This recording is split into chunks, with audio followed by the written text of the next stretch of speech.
Volvemos a estudiar juntos la palabra, hermanos. Buenas noches a todos los que nos acompañan aquí y los que están en su casa. Vamos a abrir nuestra Biblia en el capítulo 11 de Apocalipsis, por favor. Y vamos a estar estudiando la palabra de Dios en este capítulo 11 de Apocalipsis. ¿Sí?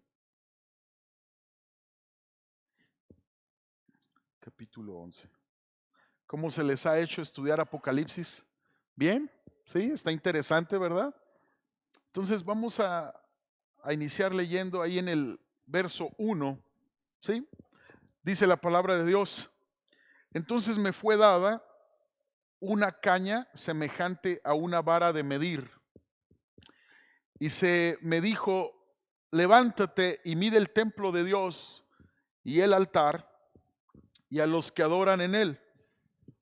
Pero el patio que está fuera del templo, déjalo aparte y no lo midas, porque ha sido entregado a los gentiles y ellos hollarán la ciudad santa 42 meses.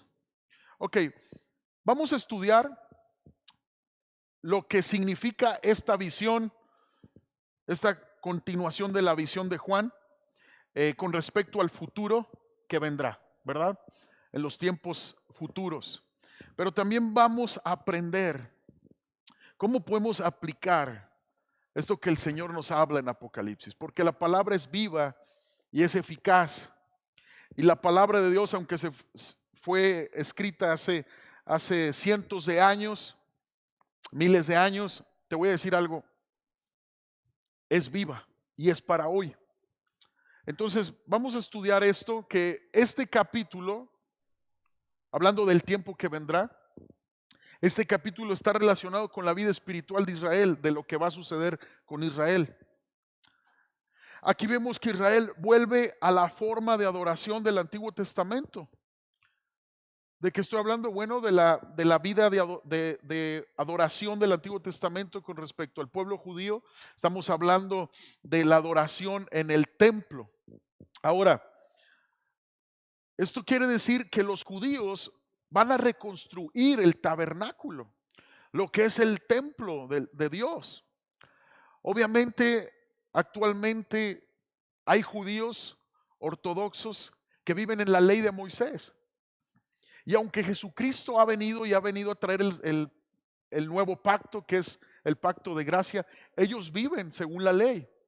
Y según la ley hay ordenanzas de adoración como en el Antiguo Testamento lo describe.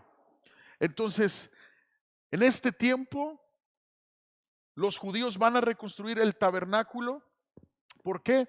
Porque ellos todavía están esperando un Mesías que vendrá. Ahora, ¿sabían ustedes que actualmente hay judíos ortodoxos que están investigando las líneas genealógicas de las tribus que se les permitía, según la ley de Moisés, oficiar en este templo? ¿Saben ustedes que están en la búsqueda de los utensilios sagrados?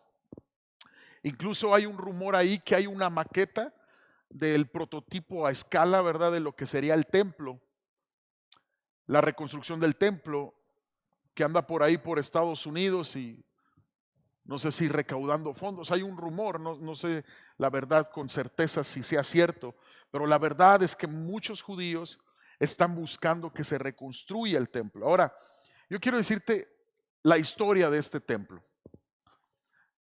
Número uno, David no lo construye porque derramó mucha sangre. ¿Te acuerdas? Que Dios le dice, David tiene la intención de hacerle un templo a Dios, y Dios le dice: no, David, has derramado mucha sangre, lo va a construir tu hijo Salomón. Ese es el templo al que se está refiriendo aquí Apocalipsis. Número dos, ¿se acuerdan cuando se termina la obra de este templo? Dice que la gloria, la Chequiná de Dios, como la conoce el Antiguo Testamento, la da a conocer el Antiguo Testamento, aparece en este templo. Después vemos que al final de la era de los reyes viene la apostasía. ¿Se acuerdan? El pueblo falla delante de Dios, se olvidan de obedecer a Dios y su pecado los entrega a manos enemigas.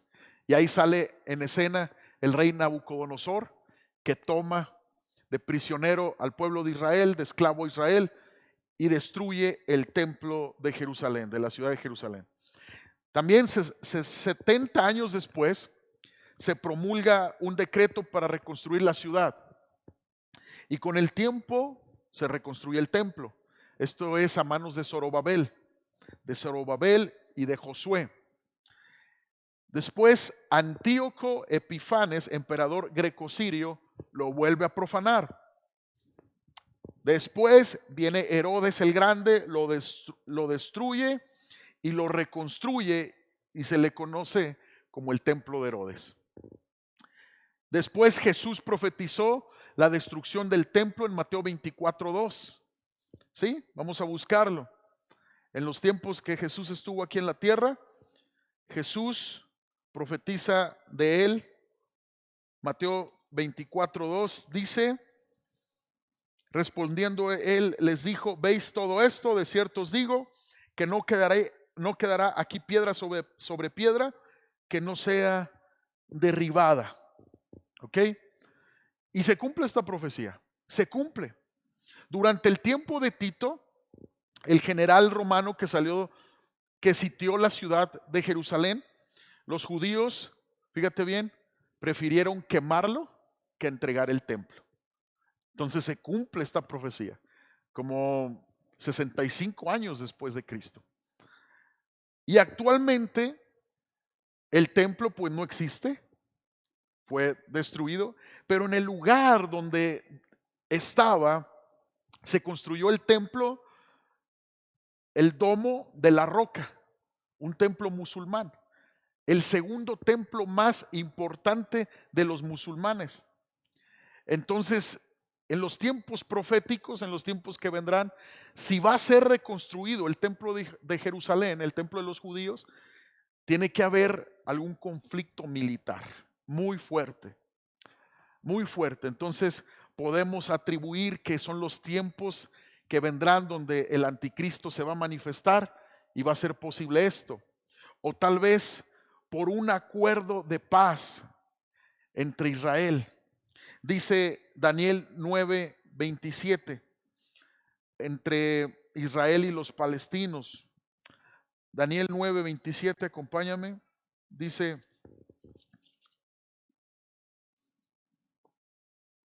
y por otra semana confirmará el pacto con muchos, y a la mitad de la semana hará cesar el sacrificio y la ofrenda. Y después con la muchedumbre de las abominaciones vendrá el desolador hasta que venga la consumación y lo que está determinado se derrame sobre el desolador. Fíjate lo que dice. Habrá un pacto para que se dé esto.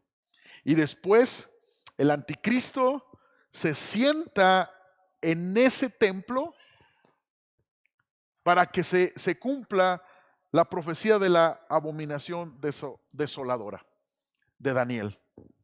Entonces estamos hablando de los tiempos proféticos que vendrán.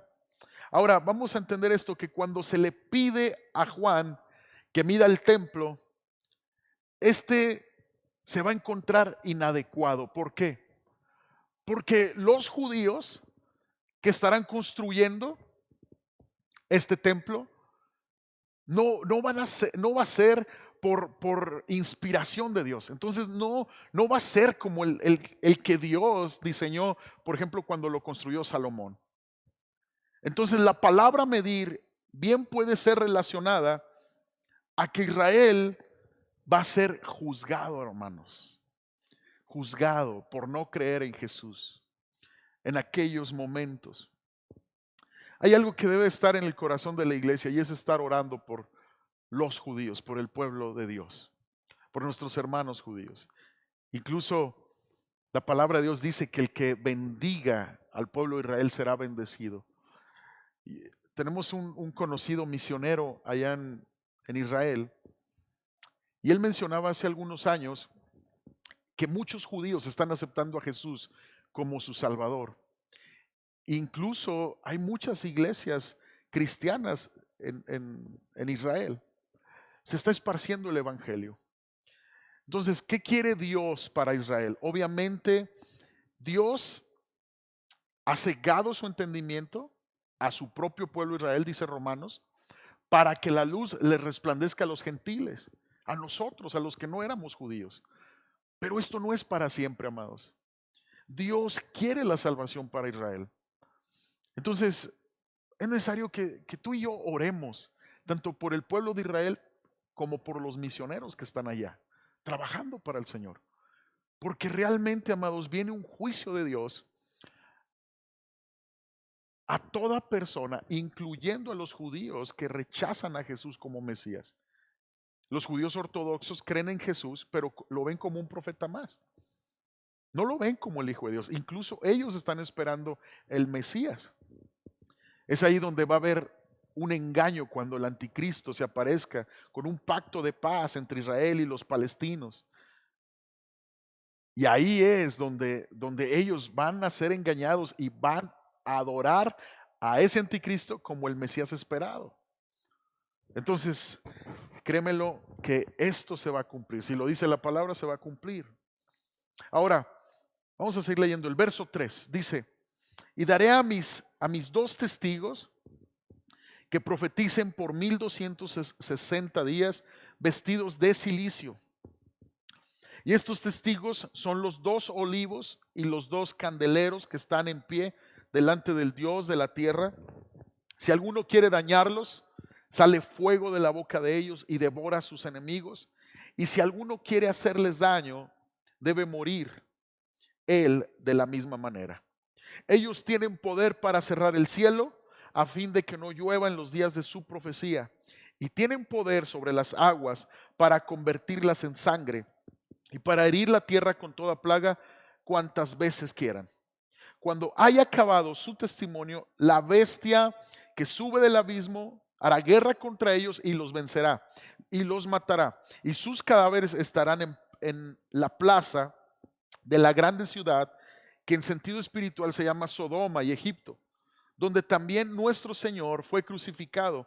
Y los de los pueblos, tribus, lenguas y naciones verán sus cadáveres por 3 días y medio y no permitirán que sean sepultados. Y los moradores de la tierra se regocijarán sobre ellos y se alegrarán y se enviarán regalos unos a otros, porque estos 2 profetas habían atormentado a los moradores de la tierra. Fíjate bien lo que va a pasar. No es muy difícil concluir que estos 2 testigos son enviados de parte de Dios. Son 2 profetas que Dios va a levantar en los últimos tiempos, y por las características que nos dicen estos versos, se trata de Moisés y Elías. Muchos creen que es Moisés y Elías. Ahora, hay algunos que dicen que esto es meramente simbólico y lo que se refiere es que el Antiguo Testamento y el Nuevo Testamento estarán siendo predicados. Referirse a Elías y a Moisés. Pero el hecho que diga que son muertos por la bestia, es decir, por el anticristo que va a surgir, quiere decir que son 2 personas enviadas de parte de Dios. Entonces el Apocalipsis está lleno de cosas sobrenaturales. Entonces es muy interesante porque estos 2 personajes, Elías y Moisés, concuerdan con las características de estos profetas según Juan en esta carta de Apocalipsis. ¿Por qué? Porque Elías, como sabemos, fue llevado al cielo por un carro de fuego. Está en 2 de Reyes capítulo 2, verso 11. Anótalo para que lo estudies en casa. ¿Y cómo podemos explicar que Moisés escribió el Pentateuco? De Génesis a Deuteronomio, Moisés lo escribió. Entonces, incluso en Deuteronomio 34 nos describe la muerte de Moisés. Entonces, ¿cómo Moisés escribió su propia muerte? Es muy revelador porque en Judas versículo 9, Judas nomás tiene un capítulo. La carta antes de Apocalipsis dice, pero cuando el arcángel Miguel contendía con el diablo, disputando con él por el cuerpo de Moisés, no se atrevió a preferir juicio de maldición contra él, sino que dijo, el Señor te reprenda. Entonces, si Moisés murió o no murió, pues es ahí algo interesante. Pero lo que podemos creer firmemente es que el Señor es todopoderoso y los va a poder mandar de regreso. Entonces la postura más adecuada, es la interpretación más adecuada para estos tiempos apocalípticos, ¿verdad? Que estamos estudiando que vendrán, que estos dos profetas estarán predicando la verdad de Dios y haciendo maravillas en el nombre del Señor. Ellos estarán siendo usados por Dios con poder, a tal modo de que ellos van a orar y la lluvia va a cesar, van a orar y el fuego va a caer. Ellos van a poder orar y señales van a ocurrir. Ahora es bien interesante que dice que cuando ellos mueran se va a alegrar los moradores, se van a alegrar los moradores de la tierra. ¿Por qué? Porque durante 3 años y medio ellos van a estar haciendo ministerio y van a ser una voz profética que llame a la gente a arrepentimiento. Cuando dice que están vestidos de silicio, quiere decir que ellos están vestidos de un mensaje de arrepentimiento, porque la palabra de Dios nos lleva al arrepentimiento.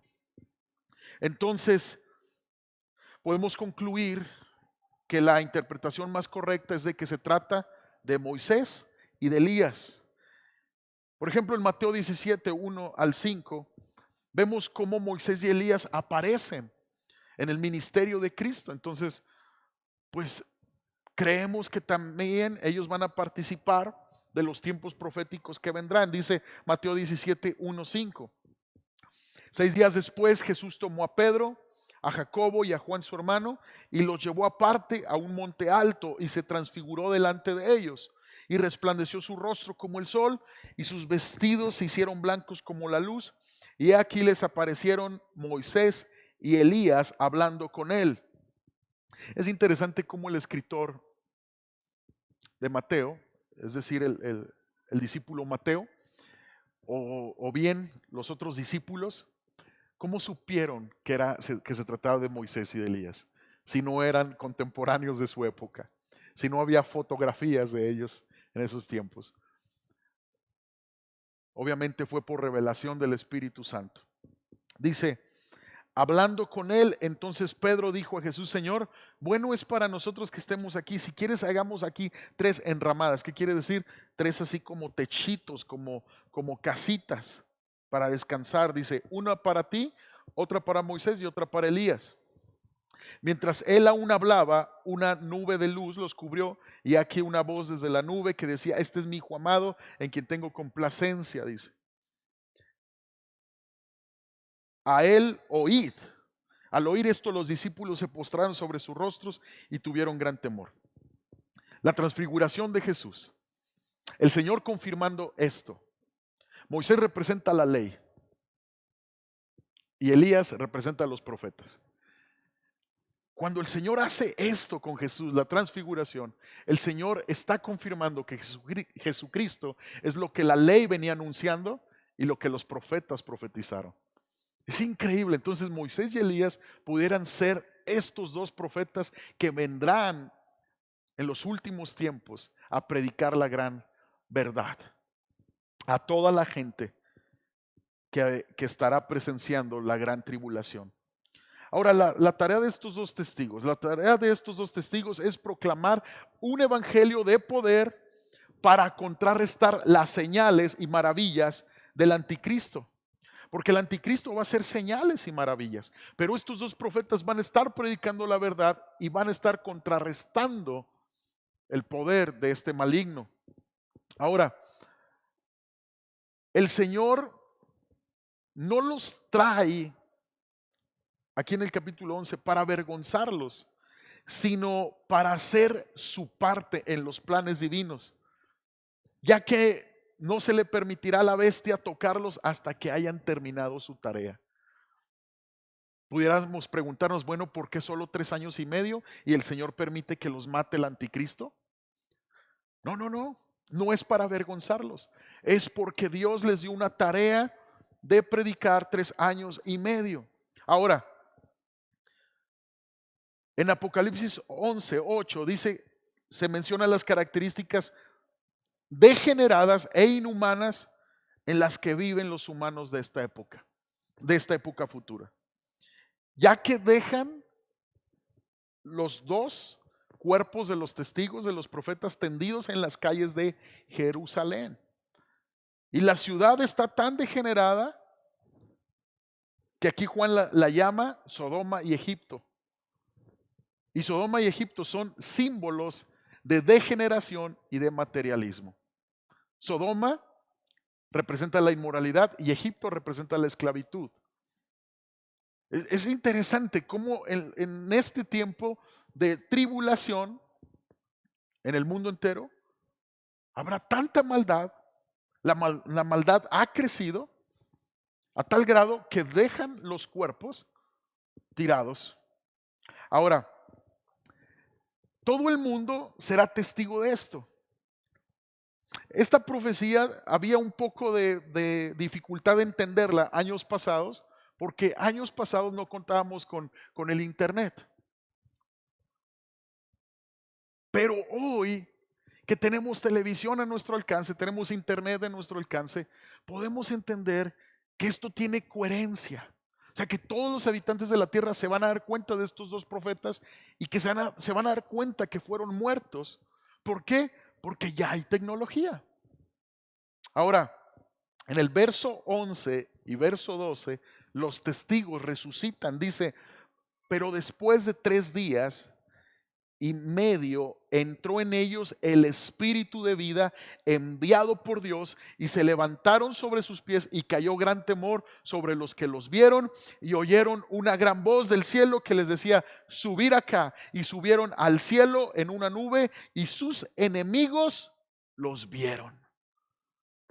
¿Sabes? Esto que va a pasar me recuerda de este dicho, el que ríe al último ríe mejor. ¿Por qué? Porque el enemigo y el mundo, la maldad que en el mundo va a estar celebrando la muerte de estos dos profetas, pero de repente el Señor los va a levantar. Ahora, en el verso 13 dice, en aquella hora hubo un gran terremoto y la 10ª parte de la ciudad se derrumbó. Esto va a ocurrir en Israel, en Jerusalén. Dice, y por el terremoto murieron en número de 7,000 hombres y los demás se atemorizaron y dieron gloria al Dios del cielo. El segundo ay pasó, he aquí el tercer ay viene pronto. ¿A qué se refiere esto? Bueno, al juicio de Dios sobre Jerusalén que vendrá. Y todo esto acontece antes de que suene el tercer ay. Y lo que podemos entender es que identifica a estos testigos como el punto que divide la mitad de la gran tribulación. O sea, estos testigos, la aparición de estos testigos es la mitad de la gran tribulación. Y en el verso 15 vamos a leer, estamos en Apocalipsis 11, dice, el primer ángel tocó la trompeta y hubo grandes voces, perdón, el séptimo ángel tocó la trompeta. Y hubo grandes voces en el cielo que decían, los reinos del mundo han venido a ser de nuestro Señor y de su Cristo, y Él reinará por los siglos de los siglos. Y los 24 ancianos que estaban sentados delante de Dios en sus tronos, se postraron sobre sus rostros y adoraron a Dios diciendo, te damos gracias, Señor Dios Todopoderoso, el que eres y que eras y que has de venir, porque has tomado tu gran poder y has reinado. Y se airaron las naciones y tu ira ha venido y el tiempo de juzgar a los muertos y de dar el galardón a tus siervos, los profetas, a los santos y a los que temen tu nombre, a los pequeños y a los grandes, y de destruir a los que destruyen la tierra. Y el templo de Dios fue abierto en el cielo y el arca de su pacto se veía en el templo y hubo relámpagos, voces, truenos y un terremoto y grande granizo. Esta es la última trompeta. Venimos estudiando que fueron 7 sellos los que ve Juan, ¿verdad? 7 trompetas, 7 copas de la ira de Dios, también vamos a estudiar. Pero escucha bien, esta última trompeta abre la puerta al establecimiento del reino de Dios con poder. Y esto incluye un gran juicio, que es la segunda mitad de la gran tribulación. Terremotos, aquí dice un terremoto, grande granizo, relámpagos. Entonces quiere decir, amados, que el reino de Cristo será establecido con poder. Y como quien dice, tú y yo estamos estudiando la victoria final.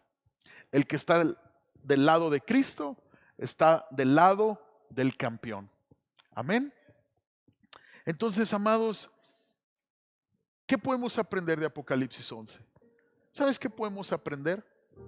Que la vara de medir también tiene como representativo el cuidado de Dios. Cuando dice que le fue dado una vara de medir para medir el templo de Dios, también se puede referir al pueblo de Dios, a la iglesia de Cristo. Entonces quiere decir que este simbolismo de la vara de medir tiene que ver también con preservación o como destrucción. Pero el contexto nos habla de preservación. Porque en el capítulo 10 vimos cómo Dios preserva a su pueblo, a los que crean en Jesucristo en esos últimos tiempos. Ahora, quiere decir que la iglesia puede ser preservada aún en medio de tribulación. ¿Qué puede creer un cristiano cuando está pasando algún problema o alguna dificultad, que sus fuerzas se agotan? Bueno, que el Señor mide mi vida. Y si ve en mí un corazón fiel, aunque yo tenga poca fuerza, Él me guardará, Él me librará. ¿Sabes qué representa el altar? El altar del incienso, simboliza las oraciones de los santos. Él escucha nuestra oración, Él escucha nuestro clamor. Y te voy a decir algo, ahí en el verso 11 de Apocalipsis, cuando los dos testigos son muertos, después de que son muertos, les dice el Señor: pero después de 3 días y medio entró en ellos el espíritu de vida enviado por Dios, y se levantaron sobre sus pies, y cayó gran temor sobre los que los vieron, y oyeron una gran voz del cielo que les decía: subir acá. Y subieron al cielo en una nube, y sus enemigos los vieron. Los dos testigos también pueden representar una iglesia militante que predica a Jesucristo. Una iglesia llena del poder del Espíritu Santo, que es usada por Dios para llevar su palabra con poder y con autoridad. Y esta muerte de estos dos testigos, pero esta resurrección de estos dos testigos, representa la promesa de parte de Dios para su iglesia, amados. Primera de Tesalonicenses capítulo 4, acompáñame por favor. Primera de Tesalonicenses capítulo 4, verso 13. Tampoco queremos, hermanos, que ignoréis acerca de los que duermen, para que no os entristezcáis como los otros que no tienen esperanza. Porque si creemos que Jesús murió y resucitó, así también traerá Dios con Jesús a los que durmieron en él. Por lo cual os decimos esto en palabra del Señor, que nosotros que vivimos, que habremos quedado hasta la venida del Señor, no precederemos a los que durmieron. Porque el Señor mismo, con voz de mando, con voz de arcángel y con trompeta de Dios, descenderá del cielo, y los muertos en Cristo resucitarán primero. Luego nosotros, los que vivamos, los que hayamos quedado, seremos arrebatados juntamente con ellos en las nubes para recibir al Señor en el aire, y así estaremos siempre con el Señor. Por tanto, alentaos los unos a los otros con estas palabras. Amados, aunque la iglesia padezca persecución, el Señor nos levantará. El Señor nos levantará. Y si el Señor viniere más adelante, bueno, si tenemos que atravesar la muerte física en esta tierra, en esta vida, pues el Señor ha prometido que cuando venga va a resucitar a los muertos en Cristo. Amados, en Cristo Jesús no hay derrota. No hay derrota. Si estamos en Cristo hay victoria. Y si hay situaciones que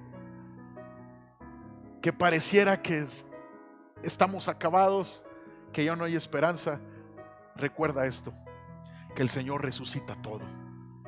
Puede resucitar nuestra esperanza, puede resucitar nuestras vidas. Y incluso Jesús nos dice en su palabra: el que cree en mí, aunque esté muerto, vivirá por siempre. Yo soy la resurrección y la vida. ¿Qué quiere decir? Que en Cristo Jesús no existe la muerte. Vamos a estar en la eternidad con Él. Amén. Vamos a orar. Pónganse de pie, por favor. Señor Jesús, te damos gracias porque tú has de venir. Gracias, Jesús, porque estudiamos a través de Apocalipsis que estas cosas van a suceder.